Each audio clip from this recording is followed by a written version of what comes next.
All right. Um, hey everybody.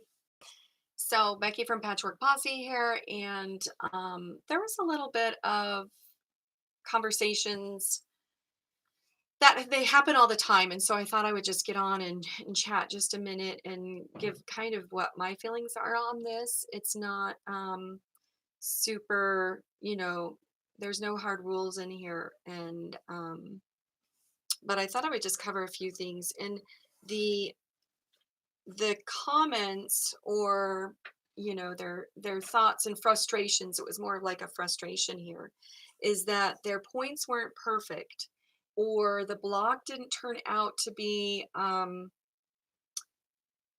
perfectly square, or there was major issues or really super minor issues. And the process of continuing to unpick, which isn't the favorite of anybody here, me including. I don't like to unpick. And so, unpick and resew, and then it didn't get any better. So unpick and resew, and the frustration that comes from that. And so I thought I would just hit a couple points. Again, this is just me talking and what I kind of have ran into. Um, I am by far a perfect quilter, and in fact, if I really looked at my stuff, I would maybe be called a little sloppy, or that's just my style, and so I go with it. But and that's my excuse, and it's fine. But that's just me, and I totally understand that other people are in different scenarios and they don't like necessarily being, the sloppy or un, you know, someone who doesn't pay attention to everything. And so I've been sewing for quite a while, and I first started quilting probably 22 years ago or so. That was like when I first had, exposure to like a formal block of the month. And so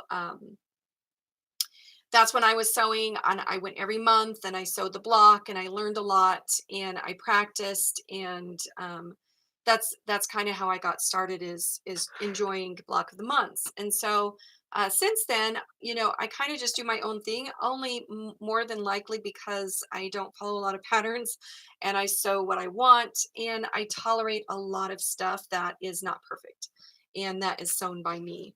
So I thought I would just hit a couple points, but that's where I'm coming from, and so everybody else's experience is different. I will tell you this, that my mother is an extremely perfect quilter, and her quilts are phenomenal and gorgeous and perfect. And that's just the way she quilts. She's very steady when she sews, and um, mindful of everything. In fact, I've shown a little frustration recently because the pedal on my sewing machine doesn't go fast enough. When I push it, I just want to go. And so she is very opposite of that, and takes the time, whereas I'm like, my personality type is like a speedster, and that's just how it is. So I just wanted to be like, who makes the rules of what perfect is? Who is this? And is it you? And more than likely it is you who makes your own rules. And so you have to be very aware of that. And I have a couple points on here of showing forgiveness for yourself, and patience, and understanding that it's constantly learning. And I had a sewing machine, and it had a 1/4 inch seam guide on it. And I loved that thing. And by George, if I didn't have that on there, I knew what a 1/4 inch was. Now I don't have that guide on there anymore, and I really have to pay attention to my 1/4 inch seam. And it gets off. So no matter how long you've been doing this or whatever your experience is, I feel like you constantly need to practice and be aware of your forgiveness for what you expect and what you tolerate and what you kind of demand out of yourself, and what what you put into your quilts.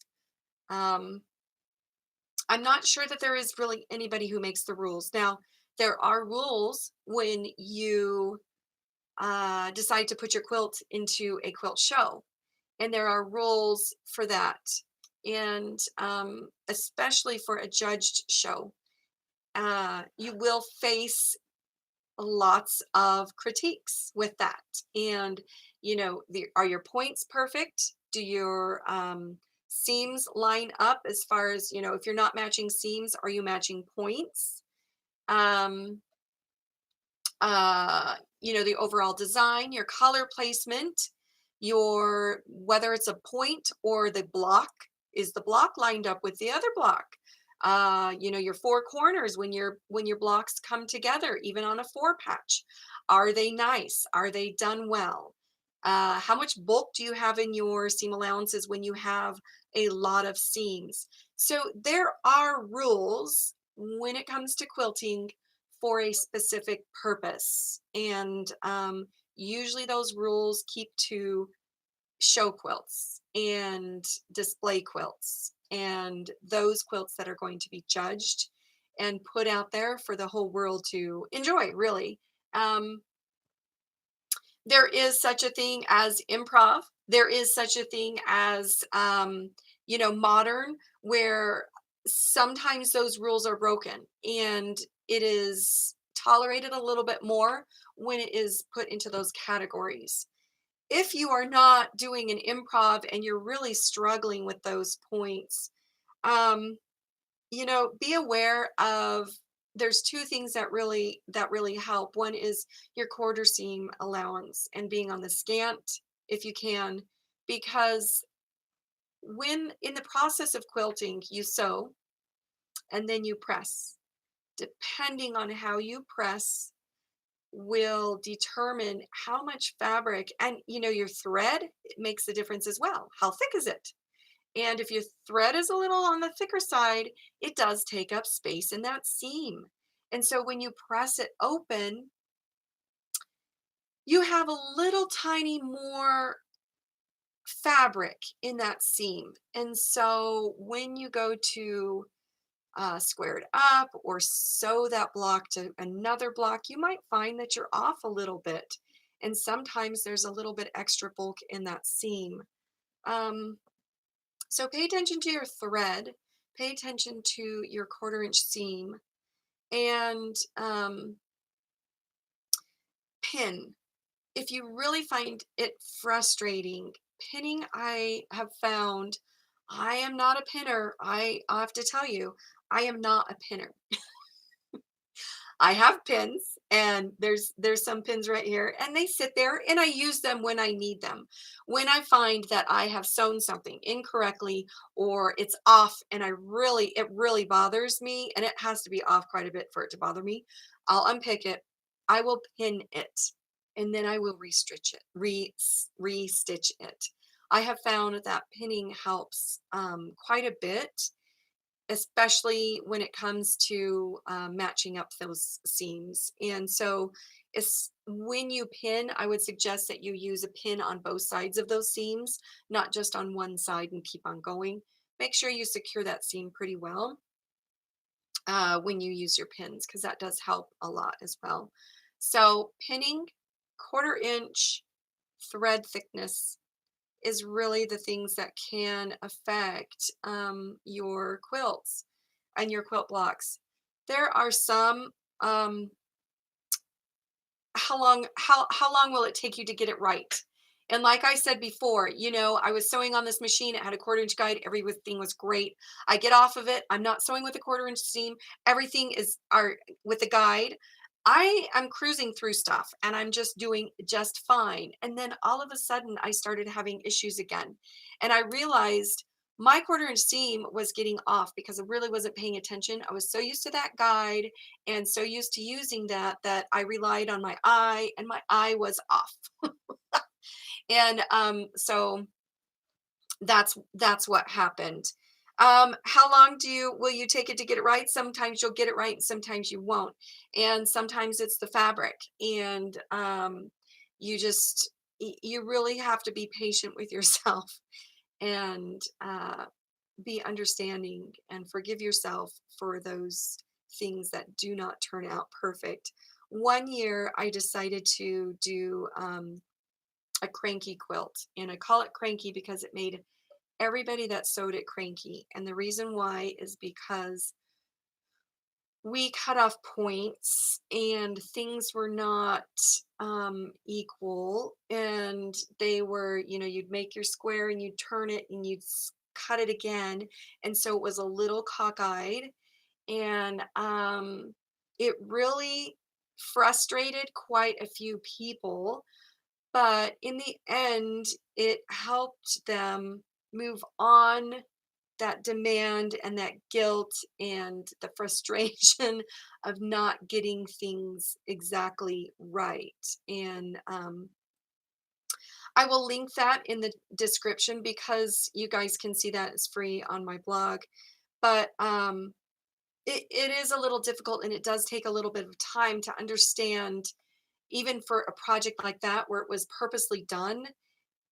It was hard to step out of the norm and thinking that everybody I'm going to show this to is going to judge it, and everybody's going to see it, and everybody's going to think, what has this person done? Oh my gosh, can you believe her corners? And those didn't line up. And then, that's just how it is. But it's hard to get over that.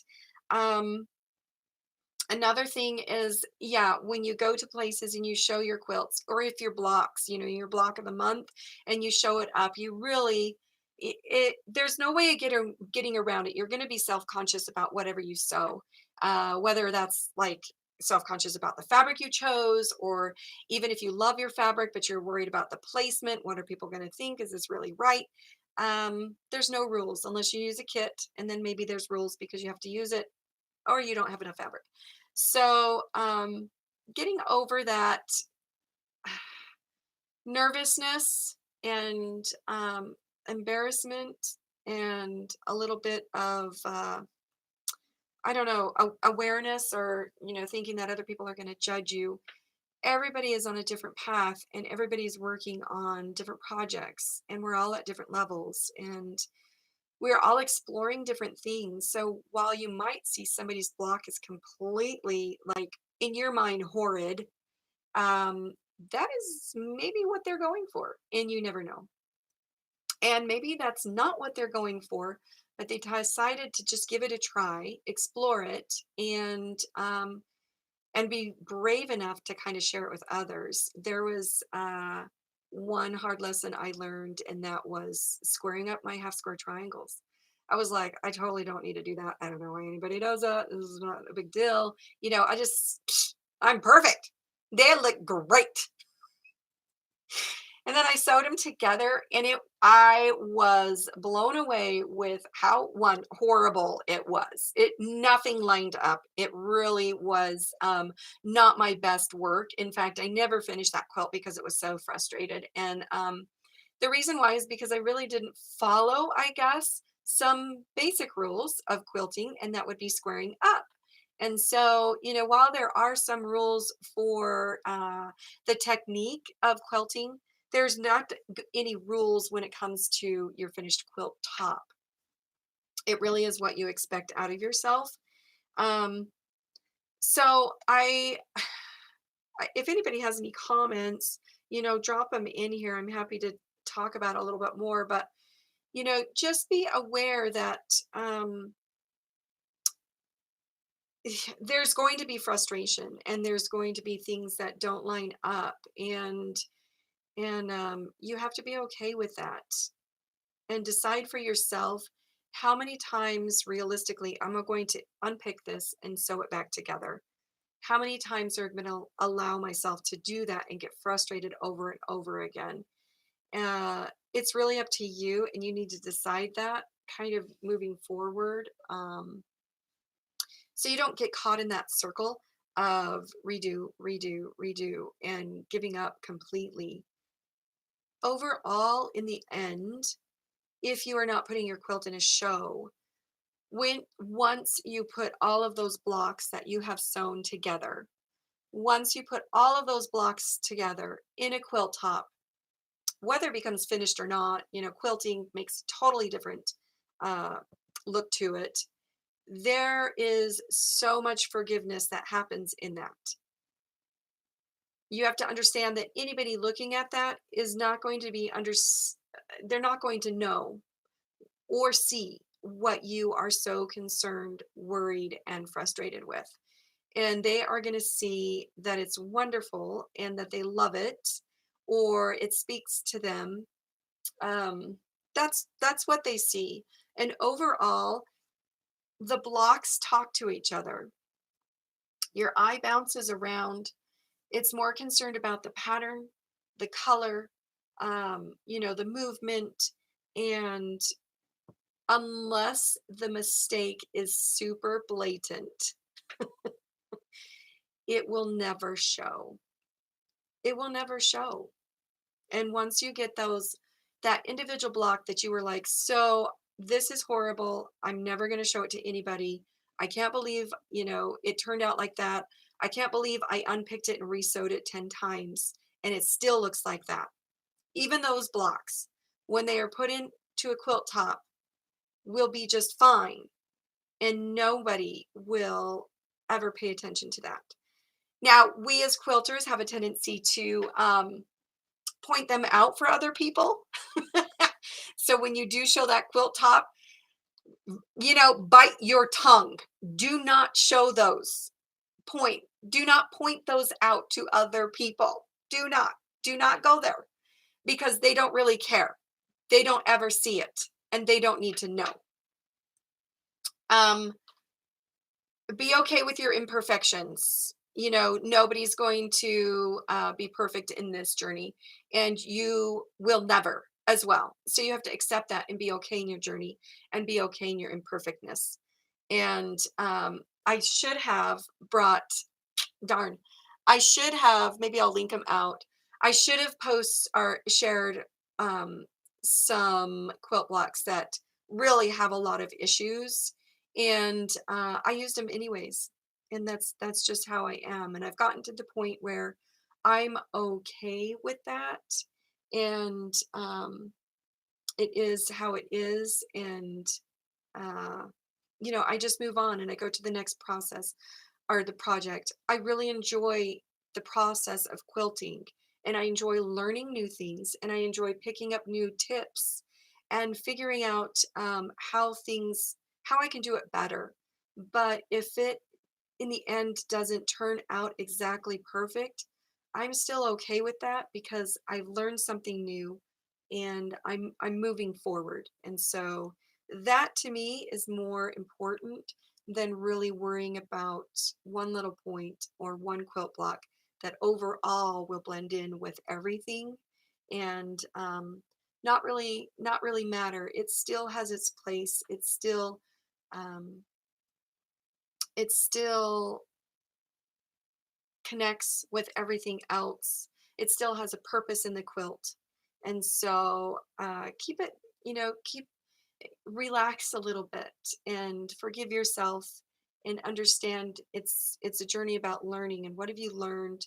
How can you use it in the future? And and move on. That there's no timeline, there's no rules or expectations, again, unless you're putting it in a quilt show. And then you choose to do that. And but really there isn't anything that anybody necessarily follows to perfection. And so I just suggest that you kind of explore and relax a little bit. Sewing really should be something you love, enjoy, and that that calms you, I guess. And really, it has a purpose in everybody's life, no matter whether or not it's like the finished quilt going to someone that you're giving it to. But I think really the purpose for quilting is the process of sewing and creation. And to me, that's more important about worrying about my points and stuff. And yes, you do need to pay attention to them, and occasionally you do need to unpick. But overall, um, you know, be enjoy the process, and just move on, knowing that nothing is going to end up to be quite at your top expectation. So I hope this helps in thinking through your frustrations and what you're working on, and maybe moving on. And if you've got any questions or anything, drop them in, or any comments on your journey on finding the perfect points and being the perfect quilter. I'd love to hear them. And that is it. So I guess I will hopefully see everybody later, and that you'll enjoy your journey of quilting, because I sure do. And I totally need it in my life. It's something that I do really really need, whether it's perfect or not. So we will see everybody later. Thanks for joining me.